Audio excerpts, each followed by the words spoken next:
वज़ीर-ए-आज़म शहबाज शरीफ ने कहा है कि IPPs के साथ शफाफ तरीके से मुज़ाकरात किए, गर्दिशी कर्जे को सेटल किया, आवाम को ₹7.5 बिजली की कीमत कम करके रिलीफ दिया। तकरीब से खिताब में उनका कहना था कि बिजली की 500 अरब रुपए की सालाना चोरी एक बहुत बड़ा चैलेंज है। वज़ीर-ए-आज़म ने कहा कि अपना मीटर अपनी रीडिंग मंसूबे का बाज़ाब्ता इजरा बाइस इत्मीनान है।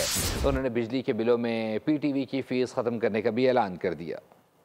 के साथ एक अच्छे शफाफ और स्ट्रेट फॉरवर्ड तरीके से जो नेगोशिएशन की गई, उसके बदले में इन 7.5 रुपयों में कोई 4.5 रुपए पर यूनिट ये IPPs के साथ जो हमने नेगोशिएशन की, इस तरह ये 7.5 रुपए फी यूनिट बिजली कम की गई। सबसे बड़ा चैलेंज बिजली की चोरी और ये 500 अरब रुपए सालाना की चोरी है। एक बहुत बड़ा चैलेंज है। अपना मीटर अपनी रीडिंग का असल फायदा आम सारिफ को है। आज मैं इस बात का ऐलान कर रहा हूँ, पाकिस्तान भर में PTV की जो फी है उसको मैं आज खत्म करने का ऐलान कर रहा हूँ।